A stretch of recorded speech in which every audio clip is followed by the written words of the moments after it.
bahwa orang yang beramal pasti dapat balasan. Tapi Allah tidak diwajibkan oleh seorang pun kecuali dirinya mewajibkan dirinya. Maka kita nggak boleh nuntut Allah. Ini kebanyakan orang berdoa itu nuntut Allah, menuntut Allah, mengingatkan Allah, padahal Allah nggak pernah lupa. Sejak kapan Allah lupa sehingga perlu diingatkan dengan doa-doa kita? Sejak kapan Allah lalai sehingga perlu kita bernazar, berjanji dan mengancam Allah Ta'ala? Kalau ini benar nih, kalau ini oke nih, saya puasa 7 hari. Emang begitu? Emang begitu kita bertuhan? Maka Sayyidina Muhammad SAW di hadis Bukhari mengatakan, nazar itu la yustakhraju illa min bakhil. Tidak pernah keluar kecuali dari orang yang bakhil. Apa ciri-ciri orang ridho? Satu saja, diberi yang pahit rasanya sama dengan saat dia diberi manis. Batinnya sama, di lisan boleh beda. Saya mau tanya, cabai itu pedas atau manis? Kenapa doyan? Kenapa ridho? Karena sudah tahu.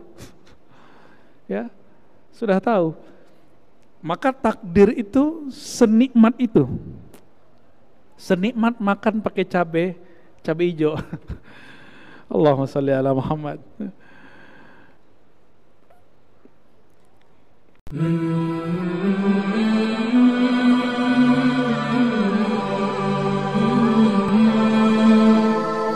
Assalamualaikum warahmatullahi wabarakatuh.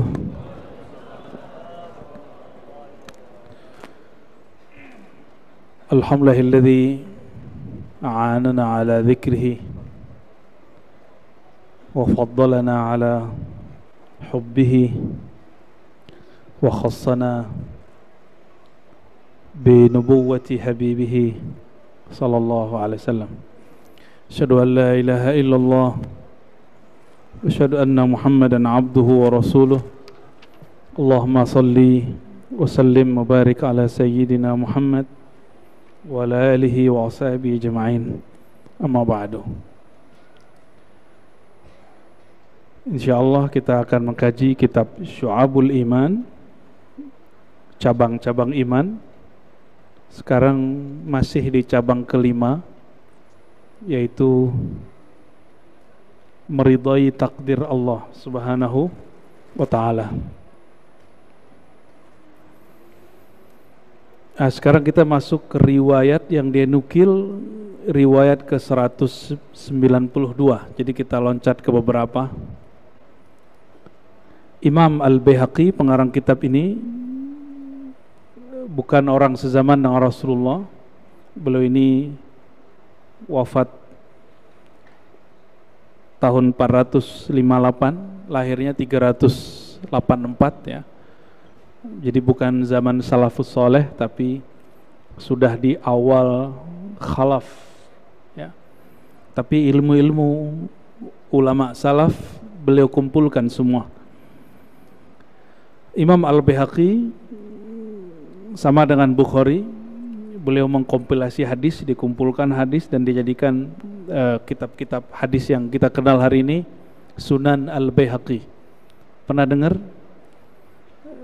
Sunan Al-Baihaqi itu lebih dari 10 jilid. Sahih Bukhari hanya 4 jilid. Sedangkan Sunan Al-Baihaqi judulnya As-Sunan Al-Kubra, itu lebih dari 10 jilid tergantung penerbitnya. Sedangkan kitab ini juga lebih dari 5 jilid. Jadi semua kitab beliau ditulis dengan metode ahli hadis. Ahli hadis itu kalau menulis menyebutkan nama gurunya, dari gurunya sampai kemudian kepada sumber riwayat. Jika itu Rasulullah, disebut dari Rasulullah SAW. Metode sanad itu sekarang disebut dengan body note. Kalau yang dipakai di kampus-kampus Islam biasanya footnote, di kaki, catatan kaki. Sedangkan ini biasanya diringkas menjadi body note. Di UI itu biasanya saya lihat disertasi di dalam teks ya. Itu metode ahli hadis.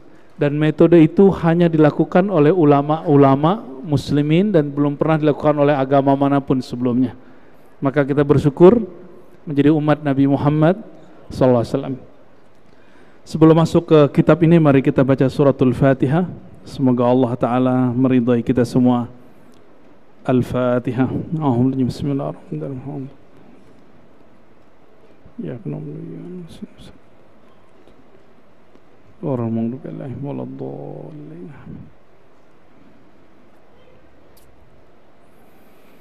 Wabila qala akhbarana Abu Abdullah Al-Hafiz, kata Imam Al-Baihaqi, guruku Abu Abdullah Al-Hafiz menyampaikan satu riwayat dari Zunnun Al-Masri. Zunnun Al-Masri ini wali Allah di zaman Salafus Saleh abad kedua Hijriah. Jadi wafatnya di akhir abad kedua. Beliau cerita tentang takdir dapat hidayah. Apa ciri-ciri orang dapat hidayah? Coba kita cek, kita betul nggak dapat hidayah? Yang orang hari ini sebut saya hijrah, betul ya? Lagi tren hijrah-hijrah. Nah, apa ciri orang betul dia hijrahnya? Bukan dia ikut golongan mana, bukan. Silakan mau ikut golongan mana aja, yang penting ada tiga hal ini di dalam dirinya. Mau dia ikut jemaah tabligh, mau dia ikut salafi, mau dia ikut sufi, terserah. Yang penting tiga hal ini ada sama dia. Ya, dalam hati saya sudah hilang sekat-sekat itu ya. Secara ilmu fikih betul saya berbeda dengan salafi. Salafi anti mazhab, saya bermazhab. Ya. Tapi dalam hati saya sudah nggak ada kebencian-kebencian yang dulu pernah ditanamkan oleh beberapa mentor-mentor kita dulu. Ya. Alhamdulillah, ini nikmat dari Allah Subhanahu wa Ta'ala. Apa ciri-ciri orang dapat hidayah? Apa ciri orang hijrahnya benar? Imam Zunnun Al-Masri, salah satu ulama salafus saleh yang jadi rujukan juga oleh para imam baik salaf ataupun khalaf, baik yang salafi ataupun yang tidak salafi, baik yang sunni ataupun syi'i, mereka pakai kitab ini, pakai orang ini, Imam Zunnun Al-Masri. Apa kata beliau? Salasatun min alamatit taufiq. Tiga ciri orang dapat takdir baik bernama hidayah. Bahasa Arab hidayah itu ternyata taufik. Kalau kita penutupan pidato, wabillahi taufik wal hidayah, itu artinya sama. Ya, wabillahi taufik wal hidayah.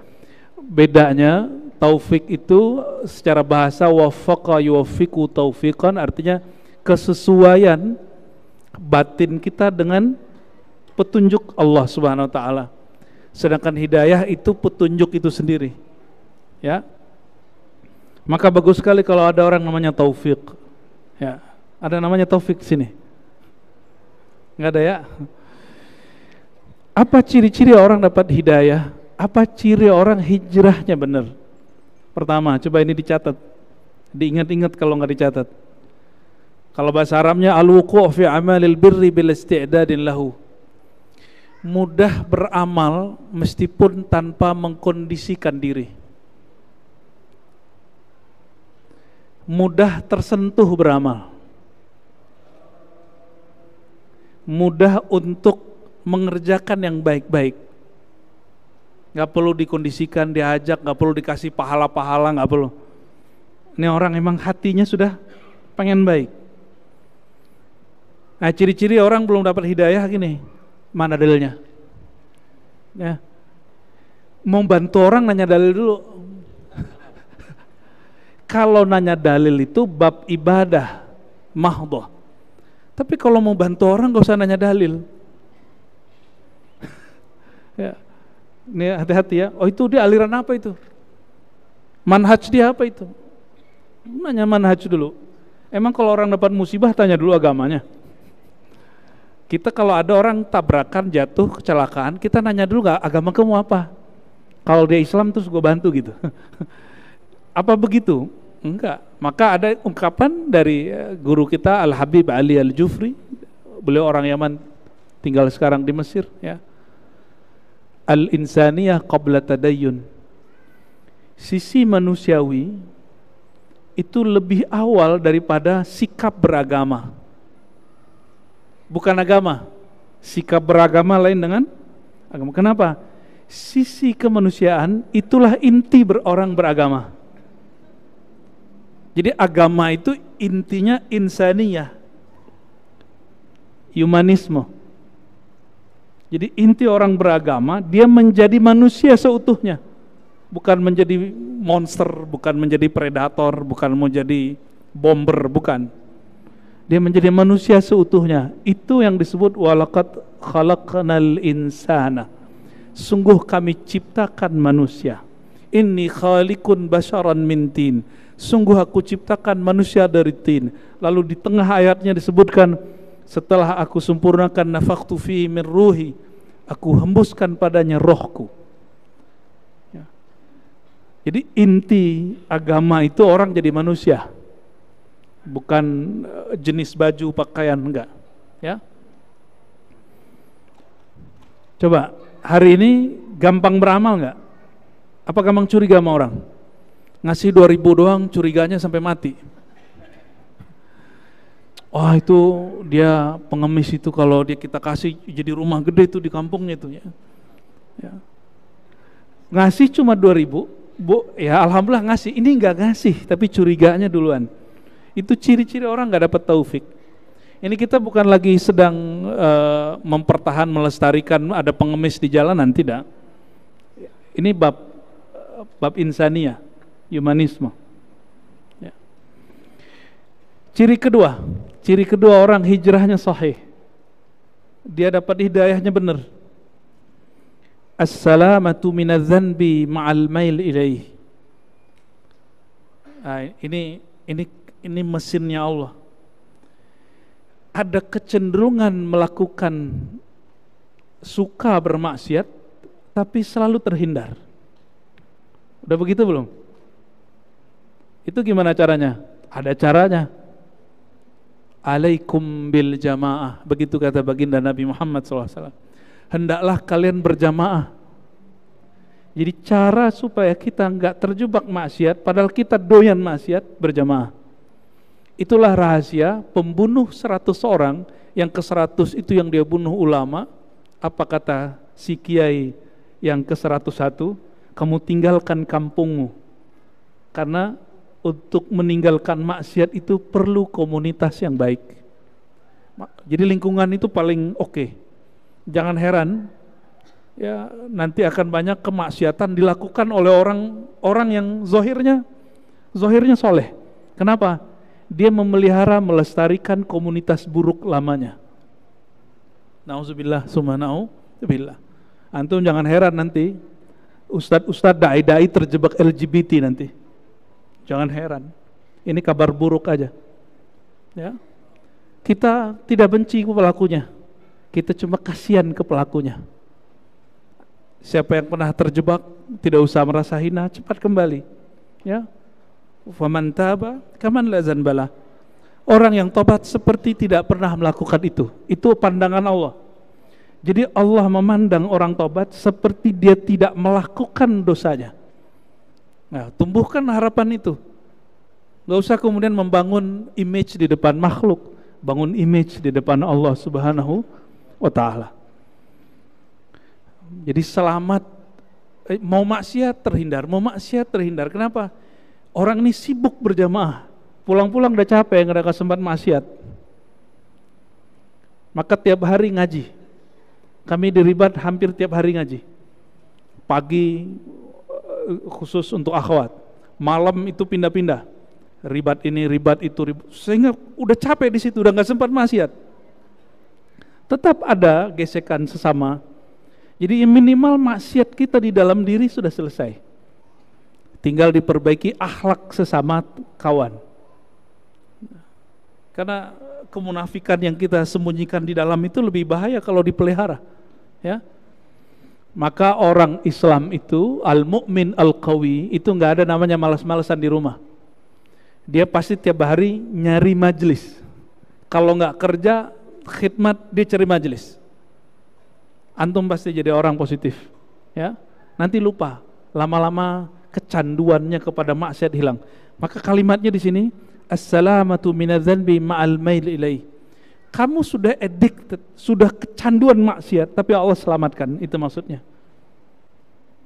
Itu ciri-ciri orang yang dapat hidayah. Ya, semoga kita termasuk, amin. Ya.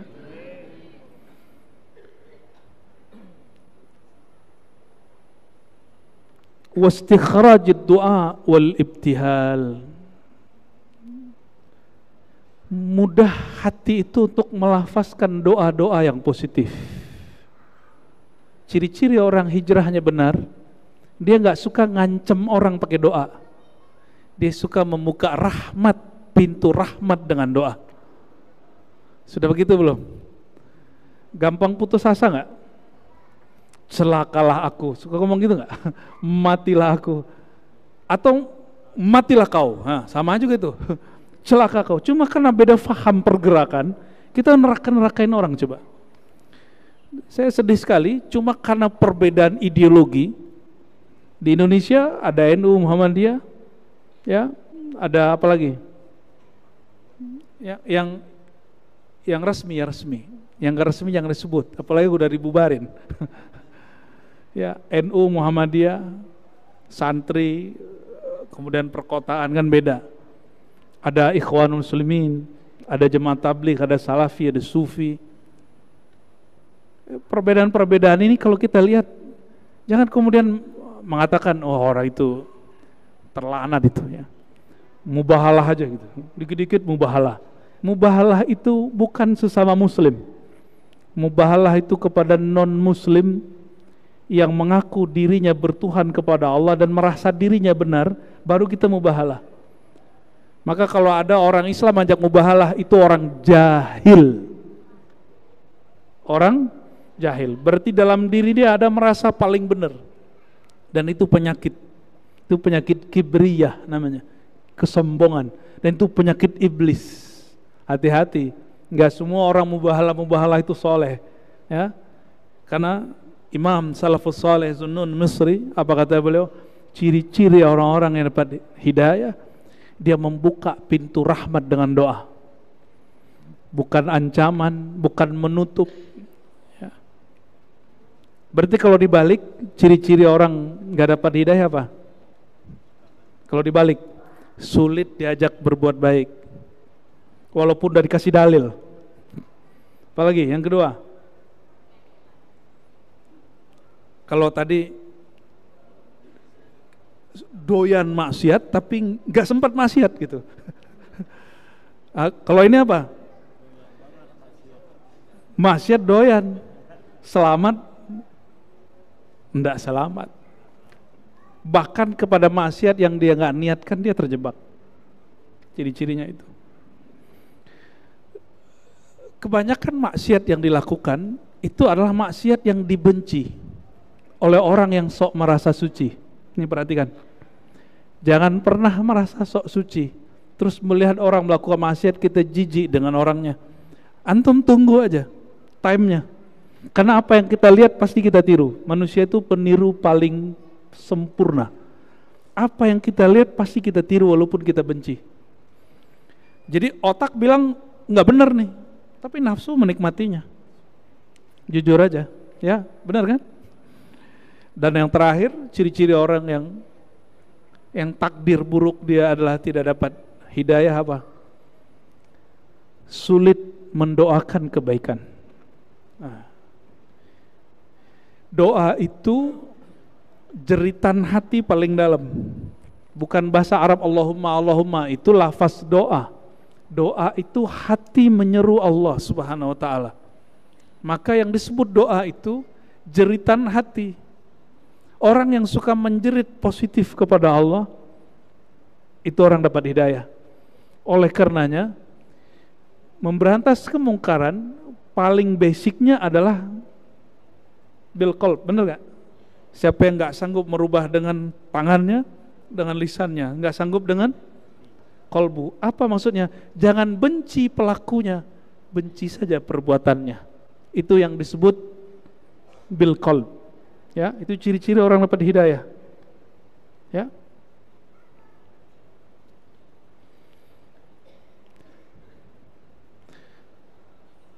Berarti hidayah itu takdir. Takdir, cuma kita diberi kesadaran untuk memilih. Kesadaran ini bahasa Arabnya al-kasab, usaha. Usaha ini yang nanti dipertanggungjawabkan di hadapan Allah Subhanahu wa taala, ya. Lalu Imam Al-Baihaqi menyebutkan kaedah-kaedah daripada takdir. Banyak orang berpikir bahwa Allah itu kalau sudah menakdirkan sesuatu, maka Allah wajib melakukan itu. Apa kata beliau? Coba perhatikan. Annallaha azza wa jal la yajibu alai syai'. Allah itu tidak diwajibkan kepadanya apapun. Allah nggak punya kewajiban. Tapi Allah kalau janji pasti menepati. La yukhliful mi'ad. Tapi Allah tidak punya kewajiban apapun. Jika Allah berkehendak tidak memasukkan orang beramal masuk surga, suka-suka Allah. Allah nggak punya kewajiban apa. Tapi Dia berjanji. Jazaa'an bima kanu ya'malun, bahwa orang yang beramal pasti dapat balasan. Tapi Allah tidak diwajibkan oleh seorang pun kecuali dirinya mewajibkan dirinya. Maka kita nggak boleh nuntut Allah. Ini kebanyakan orang berdoa itu nuntut Allah, menuntut Allah, mengingatkan Allah, padahal Allah nggak pernah lupa. Sejak kapan Allah lupa sehingga perlu diingatkan dengan doa-doa kita? Sejak kapan Allah lalai sehingga perlu kita bernazar, berjanji dan mengancam Allah Ta'ala? Kalau ini benar nih, kalau ini oke nih, saya puasa 7 hari. Emang begitu? Emang begitu kita bertuhan? Maka Sayyidina Muhammad SAW di hadis Bukhari mengatakan, nazar itu la yustakhraju illa min bakhil. Tidak pernah keluar kecuali dari orang yang bakhil. Maka jamaah malam ini yang pernah bernazar, tunaikan nazarnya. Next, jangan bernazar lagi, ya. Oke, jangan bernazar lagi. Ingin hidup bahagia, hindari nazar, ya. Wala illata li san'ih. Ini kaidah Ahlussunnah. Perbuatan Allah itu tidak memerlukan kausalitas. Apa arti kausalitas? Sebab musabab. Allah nggak perlu, karena Dialah sumber semua sebab. Ya, jadi Allah nggak perlu alasan mau menciptakan bahwa Muhammad bin Abdullah itulah Muhammad Rasulullah, itu Allah nggak perlu alasan. Suka-suka Allah, suka-suka gua gitu. Ya. Kita aja boleh ngomong begitu, masa Allah nggak boleh begitu? Itu ego, al-kibriya uridai, keegoan itu sebenarnya sifatnya Allah. Kita nggak boleh ngomong gitu sebenarnya, Pak. Suka-suka gua gitu nggak boleh sebenarnya. Yang boleh ngomong gitu hanya Allah Subhanahu Wa Taala. Wala yuqalu lima fa'al. Tidaklah pantas ada yang bertanya kepadanya, kenapa engkau lakukan ini ya Allah? Ya Allah, kenapa begini? Kenapa begitu? Kenapa begini? Suka begitu nggak? Saya pastikan hidup antum sengsara sampai mati. Ya. Alhamdulillah saya baru habis dapat hadiah, Pak. Jatuh dari motor. Dan lumayan. Tapi waktu jatuh saya bilang alhamdulillah. Yang lain pada cemas, kitanya biasa aja. Alhamdulillah. Lain pada tegang, kita biasa aja, Pak. Alhamdulillah. Dan nikmat. Nikmat itu di hati. Betul gak? Apa itu nikmat? Antaral mun'im annallaha huwal mun'im al-haqiqi. Kapan orang menikmati hidupnya? Jika dia melihat bahwa penggerak alam ini, pemberi nikmat, yang nguji, yang ngasih cobaan, ujian itu Allah. Kalau dia kenal kepada Allah, justru diuji itu perhatian. Senang gak dikasih perhatian sama kekasih? Dan sumber kekasih sejati kita Allah Subhanahu wa Ta'ala. Itu yang dibaca tadi imam kita, wa idzibtuliyal mu'minuna wazulzilu zilzalan syadida. Dan ingatlah ketika orang beriman ubtulia, akan selalu sedang dan telah ubtulia, ditempa wazulzilu, dan mereka digoncang terus. Maka ciri-ciri al-mu'min, dia siap diberikan perhatian oleh Allah Subhanahu wa taala. Orang yang diuji dengan tidak diuji, kualitasnya beda nggak? Motor yang diuji terus dijual dengan motor yang cuma dirakit di bengkel nggak diuji, beda nggak hasilnya? Maka ujian itu anugerah. Sejak kapan seorang hamba memperhatikan bahwa dia diuji itu anugerah, dia dapat hidayah? Ya, tapi kalau masih mikir ujian itu berat, ujian ini berat, berarti ente belum dapat hidayah. Nih, rumus sederhana malam ini. Siapa yang meyakini dia dicoba, diuji oleh Allah dan itu berat, berarti dia belum mendapatkan hidayah. Sederhana toh? Ya, nggak ngeri sih, biasa aja. Kenapa? Ada hadis yang kita bacakan sebelumnya, ini saya loncat sedikit. Ini hadis sahih, ada di Sahih Muslim, ada juga di Sahih Bukhari, seingat saya semaknanya. Dzaqa ta'mal iman man radiya billahi rabba wa bil islami dina wa bi Muhammadin nabiyya. Dzaqa, pasti merasakan, ta'mal iman, lezatnya iman. Jadi iman itu ada lezatnya. Iman itu makanannya kolbu, berarti dia ada rasa, ada zauq. Zaqa, kata bendanya zauq. Maka istilah zauq digunakan oleh para ahli zikir, ahli tasawuf, ternyata diambil dari hadis yang sahih, hadis Imam Muslim ini. Zaqa ta'mal iman, akan merasakan zauq manis nikmatnya iman. 3 saja. Man radiya billahi rabbah, yang dia menerima takdir Allah seutuhnya. Sudah terima belum? Nerimo. Ridho itu seneng. Apa ciri-ciri orang ridho? 1 saja. Diberi yang pahit, rasanya sama dengan saat dia diberi manis. Batinnya sama. Di lisan boleh beda. Saya mau tanya, cabai itu pedas atau manis? Kenapa doyan? Kenapa ridho? Karena sudah tahu. Ya, sudah tahu. Maka takdir itu senikmat itu. Senikmat makan pakai cabai hijau. Allahumma shalli ala Muhammad. Lalu beliau menukil hadis-hadis untuk memotivasi orang supaya kuat membaca takdir Allah. Apa kata beliau?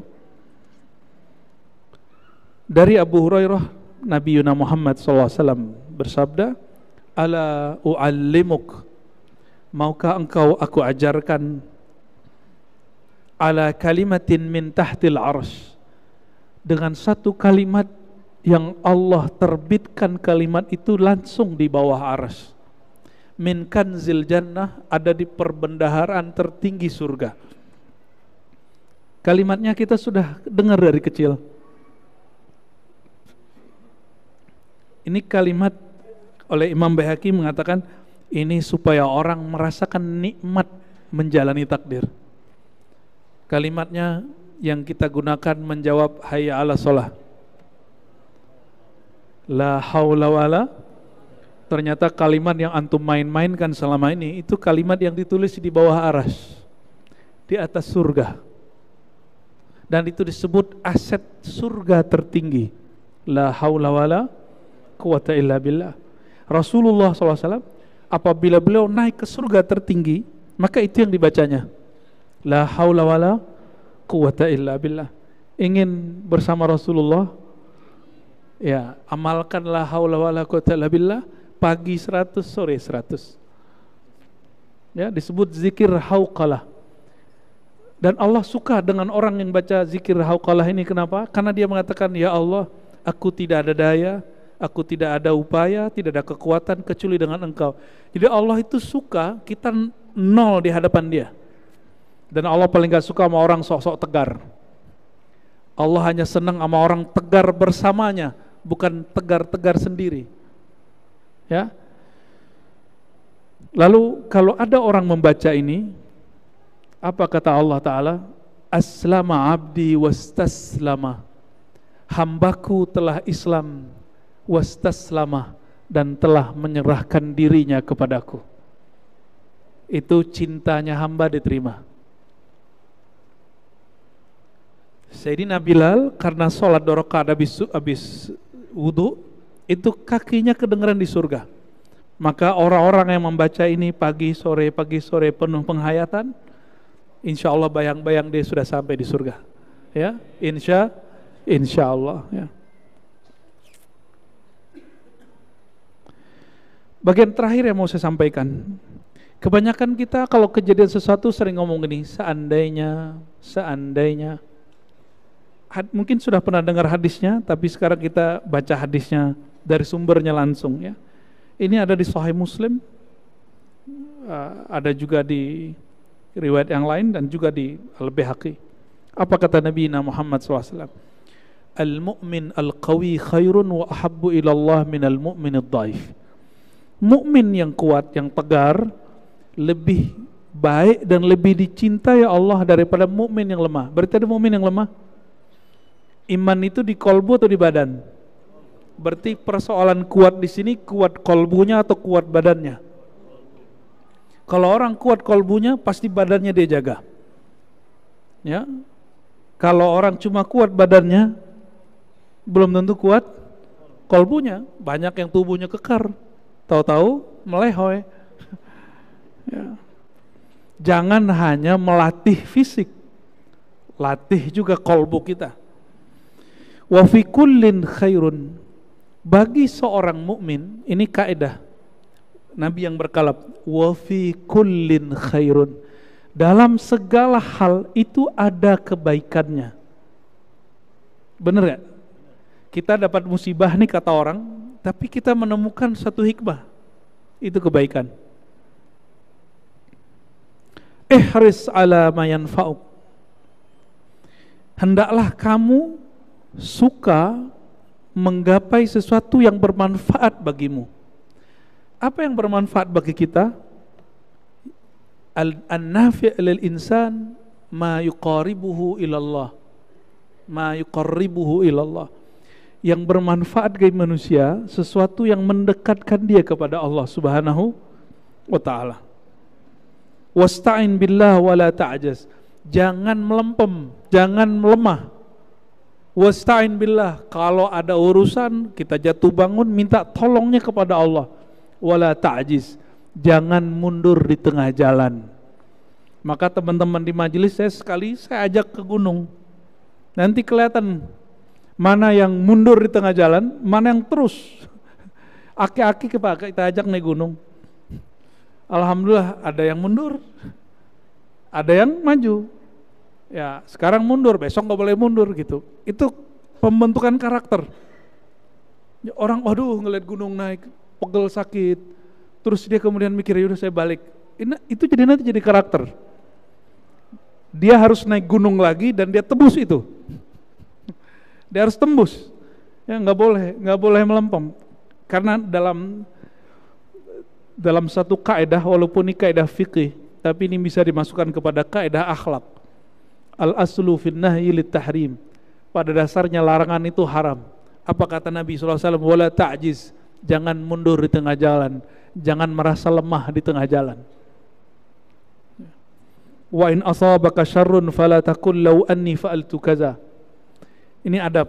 Seandainya engkau ditimpa sesuatu yang menurutmu buruk, jangan berkata seandainya, jikalau. Kenapa? Fa inna law taftah amal syaitan. Kalimat seandainya, pengandaianmu itu membuka pekerjaan syaitan. Nah, ini hati-hati ya. Tapi apa yang kita katakan? Qul qaddarallah wa ma syaa fa'al. Nah, ini kaidah, coba dihafalkan. Qaddarallah wa ma syaa fa'al. Jadikan wirid. Qaddarallah wa ma syaa fa'al. Coba ulangi. Qaddarallah wa ma syaa fa'al. Apa maknanya? Qaddarallah, Allah telah menentukannya. Wa ma syaa, apa yang dia mau, fa'al, dia lakukan suka-sukanya. Apa yang dia lakukan pasti terjadi. Itu maknanya. Qaddarallah wa ma syaa fa'al. Kalau nggak bisa baca ini, balik ke atas. La haula wala quwwata illa billah. Itu sama maknanya. Itu artinya sama. Lalu kata Sayyidina Anas, aku berkhidmat kepada Nabi 10 tahun. Fama arsalani fi hajatin qad falam tatahayya illa qala law qallahu kana walau qaddara kana. Hajat, beliau tidak pernah ngotot dan putus asa. Apa kata beliau? Apapun yang Allah mau pasti terjadi. Kita mau, Allah nggak mau, nggak bakal jadi. Maka Nabi itu bukan tipe orang yang tinggi, panjang angan-angan, juga bukan orang yang gampang putus asa. Beliau sangat sederhana sekali. Maka Nabi tidak emosi ketika ditahan oleh kafir Quraisy di Hudaybiyah. Di saat itu Sayyidina Umar belum lengkap rukun imannya. Ya, Sayyidina Umar masih bentak Nabi Muhammad SAW, tapi Sayyidina Muhammad SAW kemudian mendidik beliau supaya terima itu. Oke, sudah Isya? Belum. Lalu beliau punya doa, satu doa yang jarang dibaca orang. Allahumma inni as'aluka ridha bil qadar. Ya Allah, aku memohon kepadamu satu makom. Apa makomnya? Ridha terhadap takdir. Ridha itu ada dua, sebelum terjadi, saat terjadi, setelah terjadi. Dan orang yang sempurna imannya yang ridha sebelum terjadi, ya, pasti dari ridha saat terjadi dan setelah terjadi. Ya, kita lanjut.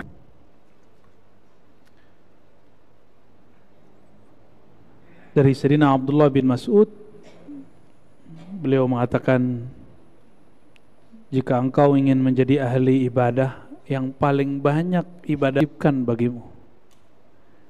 Kewajiban pertama bukan sholat, tapi ma'rifat. Kenal dulu yang disembah, lalu sembahlah dia seperlunya. Ya, nggak usah kemudian terlalu banyak kuantitas, baguskan kualitasnya. Maka ya disebut menaikkan kewajiban. Ya. Yang kedua, ingin jadi orang paling bertakwa enggak? Disebut paling wara. Ya, ijtanib ma harrama alaik. Sederhana aja. Tinggalkan yang Allah haramkan. Sederhana ya. Mau jadi orang bertakwa, tinggalkan yang diharamkan. Tapi ada bagian terakhir, kata beliau, kamu ingin kaya, ingin merasakan kondisi orang kaya, kata beliau, warda bima qassamallahu lak takun min aghnan nas. Ridhoilah, terimalah takdir kaya sealam semesta.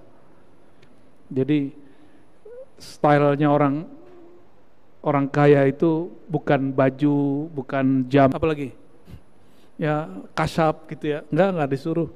Yang disuruh sembahlah dia, apapun rasanya. Emang kalau nggak kasyaf, nggak ngeliat cahaya, terus nggak nyembah Allah gitu. Kalau badannya nggak merinding, terus nggak sholawat gitu. Berarti antum cari merinding apa cari sholawat? Jam belum membahas takdir ini belum selesai. Nanti masih ada lagi. Jadi bulan depan bab tentang cabang iman yang ada dari turunan takdir itu masih banyak. Ya, kita tunggu bulan depan insya Allah. Silakan Ustazah. Baik, terima kasih Buya. Mudah-mudahan senantiasa Allah menguatkan akidah kita. Amin ya rabbal alamin. Kami persilakan kepada jamaah yang ingin bertanya. Satu penanya dari jamaah wanita dan satu dari laki-laki. Sebelum kita menyampaikan pertanyaan. Buya yang saya hormati, izin bertanya. Buya, kita kan hidup di dalam mengucapkan salam kepada kita ketika lagi acara-acara tertentu.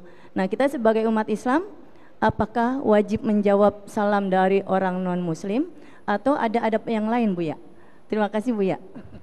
Assalamualaikum warahmatullahi wabarakatuh. Saya kasih jawabannya sederhana. Salam itu Nanti tergantung jawabannya apa, nanti hukumnya di situ. Kita bukan ngasih satu jawaban, jawabannya nanti dua. Salam itu sapaan, betul nggak? Kita nyapa orang dengan doa, selamat pagi, ya gitulah ya. Salat atau ibadat? Karena nanti ngikut antara NU Muhammadiyah ini. Karena MUI, bukan Muhammadiyah, MUI menganggap salam itu bagian dari ibadah. Maka MUI mengharamkan salam lintas agama, lintas budaya. Kenapa? Khawatir terjebak kepada pembenaran akidah orang lain. Jika itu maksud MUI, benar fatwanya, haram. Tapi NU dan juga ulama Al-Azhar, Darul Ifta yang di Mesir, itu dua institusi, Al-Azhar lain dengan Darul Ifta, mereka membolehkan salam lintas agama. Karena bukan bagian dari ibadat, bagian dari muamalat. Muamalat itu al-aslu, ya, pada dasarnya, ya, fil muamalat itu lil ibahah, al-aslu fil amri lil ibahah. Pada dasarnya perkara muamalat itu boleh. Tergantung nih, ibu yang mana? Kalau kita bukan pejabat, bukan orang yang multikultural, bukan orang yang plural, nggak perlu.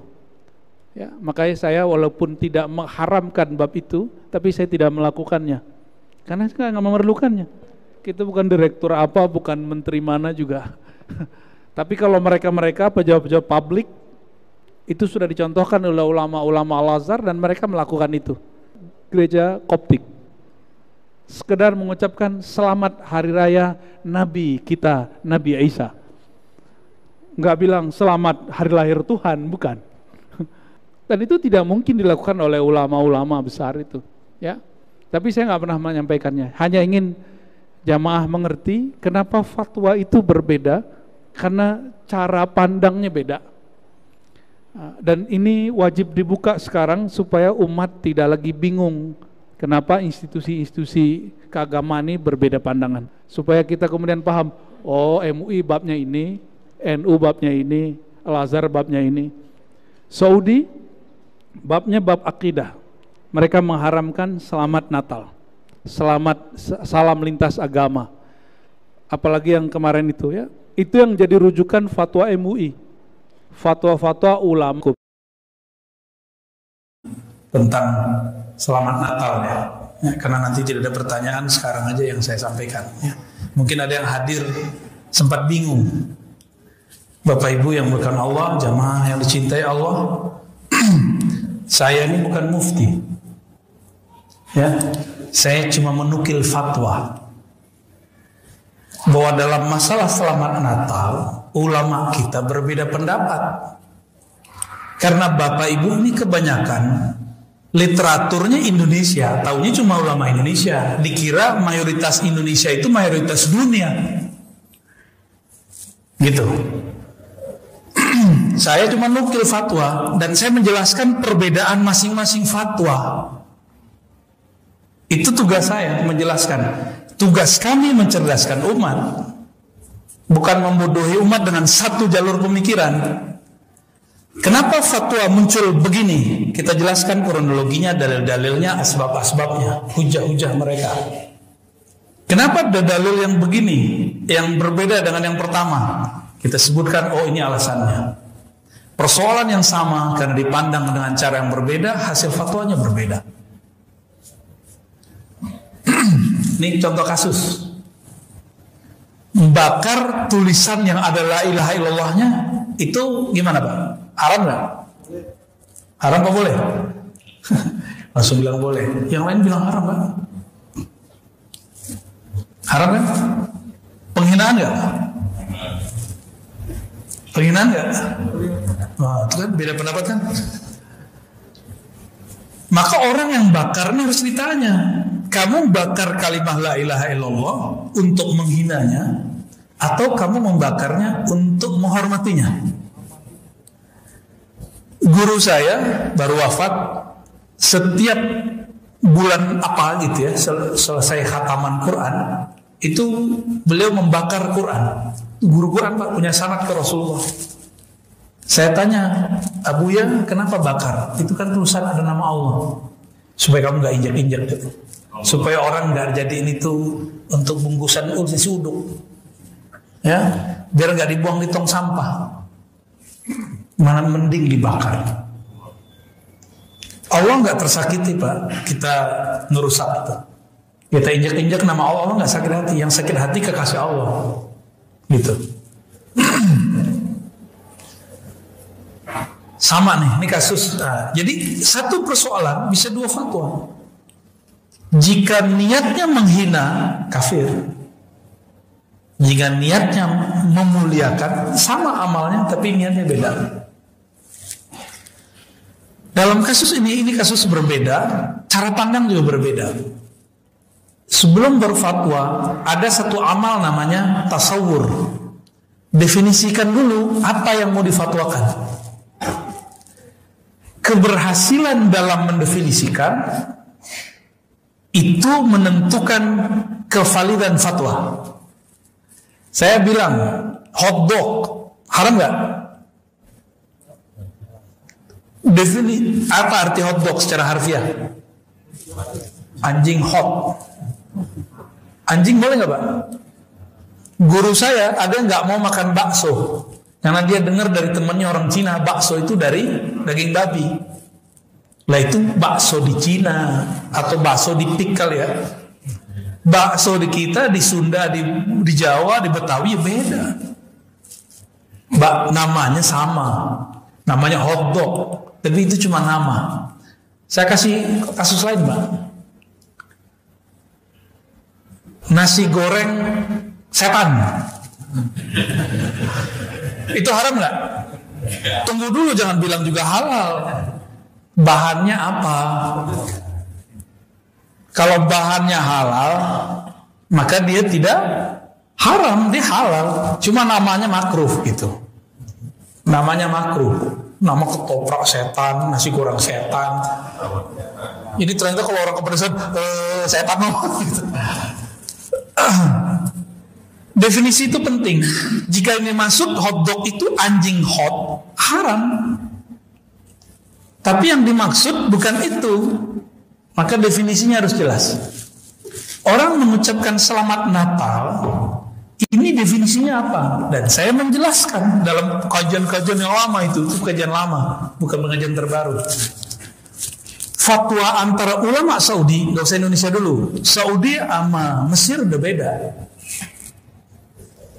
Mesir punya institusi besar namanya Al-Azhar, kemudian ada lembaga fatwa namanya Darul Ifta, dan mereka sepakat mengatakan boleh. Kan kaget Pak.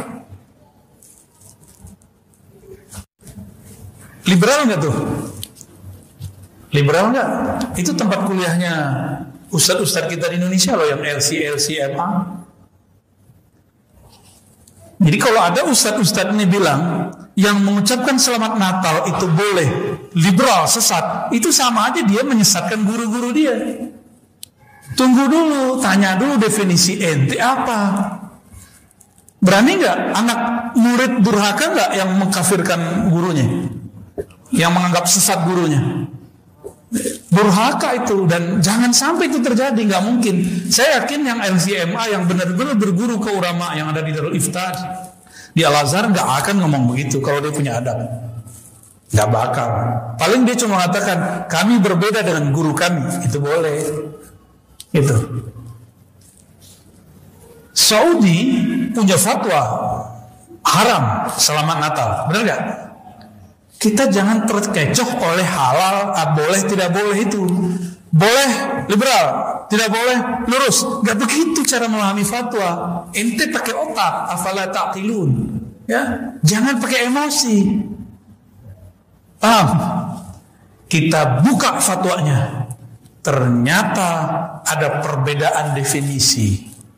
Karena beda definisi, beda sikap, beda hasilnya. Ulama Azhar, menurut Bapak lebih tua Al-Azhar atau Saudi? Al-Azhar. itu mereka membolehkan. Darul Ifta tidak setua Al-Azhar, tapi orangnya itu juga, tapi berbeda ya. Jangan disamakan Darul Ifta dengan Al-Azhar. Darul Ifta itu kayak MUI tapi lebih resmi, kekuatan hukumnya kuat. Darul Ifta ini bisa menjadi hukum. Kalau peraturan MUI yang jadi hukum itu cuma DSN doang. Tahu DSN? Dewan Syariah Nasional. Ya nggak tahu apakah karena lahan basah atau lahannya tak basah, saya nggak ngerti. Itu urusan orang MUI lah ya. Itu bukan wilayah kita. Jangan suuzon, jangan juga terlalu husnuzon. Ya, wakuf aja. Ternyata mereka menggunakan surat Al-Mumtahanah ayat 8, 9, 10 mengenai tidak dilarang berbuat baik kepada orang-orang yang berbeda agama, berbeda keyakinan, ahli kitabkah, non-muslimkah, selama mereka tidak memusuhi kita dalam agama dan tidak mengusir. Boleh kita berbuat baik dan beradil. Innallaha yuhibbul muqsitin. Allah cinta orang berbuat adil. Pakai ayat ini loh, Pak. Jadi orang yang membolehkan pakai ayat, yang mengharamkan pakai ayat juga. Ayat mengenai syahadatuz zur. Surah apa itu? Surah Al-Furqan ya. Ya. Lah sama-sama pakai ayat. Kita lihat tafsir Ibnu Katsir yang digunakan sebagai panduan fatwa di Saudi. Syahadatuz zur itu artinya tahiyat tahiyat al-adyan ghair muslimin misalnya. Mengucapkan selamat hari raya terhadap agama-agama selain Islam. Itu terjemahannya. Berarti masuk ke tafsir bukan ayatnya. Penafsiran itu pasti benar atau bisa salah? Bisa salah.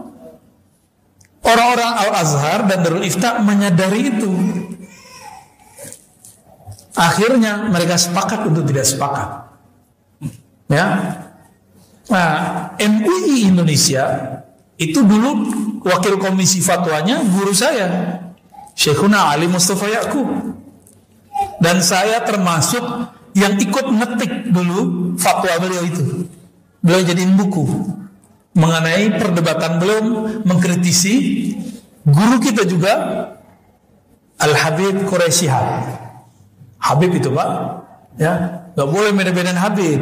Ya, dua-duanya mereka ini ulama, ini Habib, ini Habib, ini Habib. Ya.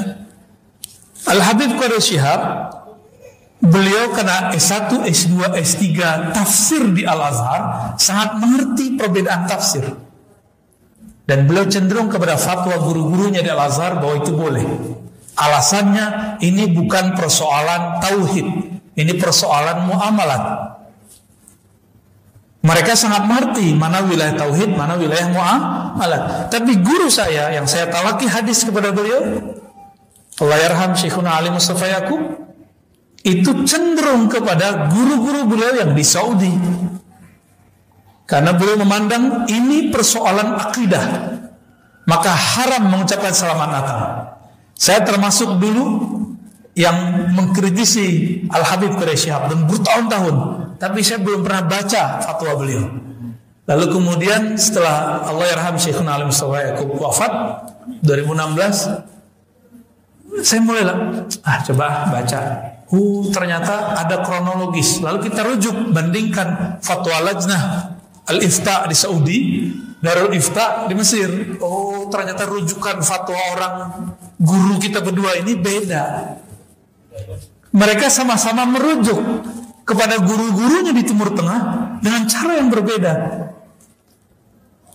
Masalahnya umat siap nggak berbeda.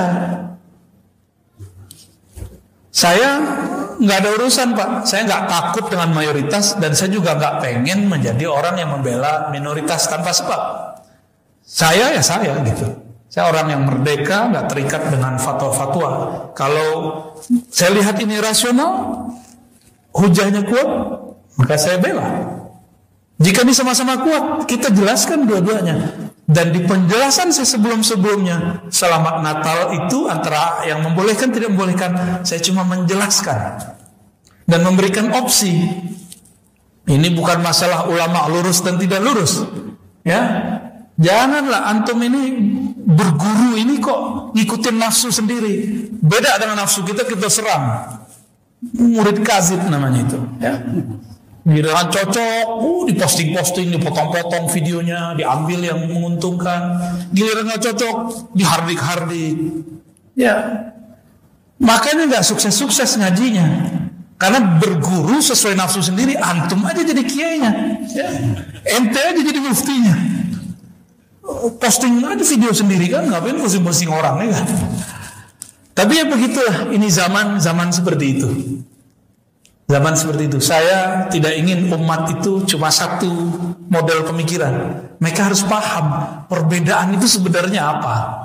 Yang berbeda bukan kelas ulama lokal, Pak. Lebih banyak pengaruh ulama Al-Azhar atau Saudi? Saya mau tanya. Al-Azhar, yang mayoritas yang mana yang mayoritas? Kita karena taunya ulama Indonesia, kita kira yang mayoritas mengharamkannya. Kita nggak tahu kalau mayoritas di luar sana, gitu. Dan ada yang mengadu-ngadu pandangan saya dengan Habib yang lain. Ya nggak usah jauh-jauh. Habib Quraisy beda dengan Habib Fulan, ya. Habib beda lagi dengan Habib Fulan, beda dengan Habib Fulan. Agama ini bukan ikut-ikutan Habib. Agama ini agama dalil, agama hujjah. Paham berdalil gitu. Nah kalau sudah paham ini, kita kemudian memberikan opsi.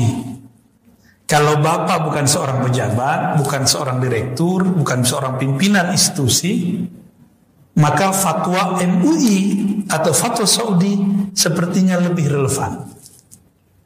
Tapi kalau bapak ini seorang pemimpin, menteri, presiden, maka fatwa Darul Ifta, fatwa Al-Azhar silakan dipelajari. Nanti putuskan sendiri, ya. Loh kenapa longgar, kok nggak tegas? Loh ulamanya berbeda, kenapa ente memaksa pandangan ente terhadap ulama? Ulama lebih alim dari kita, jangan paksa ulama ngikutin pandangan kita. Kecuali ente lebih alim dari ulama itu, ya. Nah, inilah serba-serbi fatwa. Jadi tolong bedakan, fatwa bukanlah Quran, bukanlah sunnah. Fatwa itu produk ulama. Ulama tidaklah maksum. Ulama bisa salah, bisa benar. Ya, penjelasan saya bisa salah, bisa benar. Tapi kira-kira gitu kronologisnya. Ya. Jadi dulu saya kiblatnya adalah fatwa Saudi. Sekarang tidak terikat dengan dua fatwa itu. Yang fatwa Saudi itulah yang masuk ke MUI. Gitu. Sedangkan fatwa yang Darul Ifta dan Mesir kurang dipertimbangkan di situ. Barangkali ulama kita di MUI punya pertimbangan lain, wallahu a'lam bishawab. Tapi seharusnya juga menjelaskan perbedaan ini. Ya, harus dijelaskan, cerdaskan umat, kan majelis ulama. Ya, nah, ulama kan orang alim, orang pinter, bukan orang majelis juhala kan, bukan majelis orang jahil, kan ulama. Kalau ulama ya seharusnya memintarkan umat. Sepakat gak? Ya. Gak, antum gak sepakat juga aneh begini aja. Baik. Iya. Nggak, ini tahun depan begitu lagi. Tahun depan begitu lagi. Kan videonya video lama yang diputer-puter. Ya.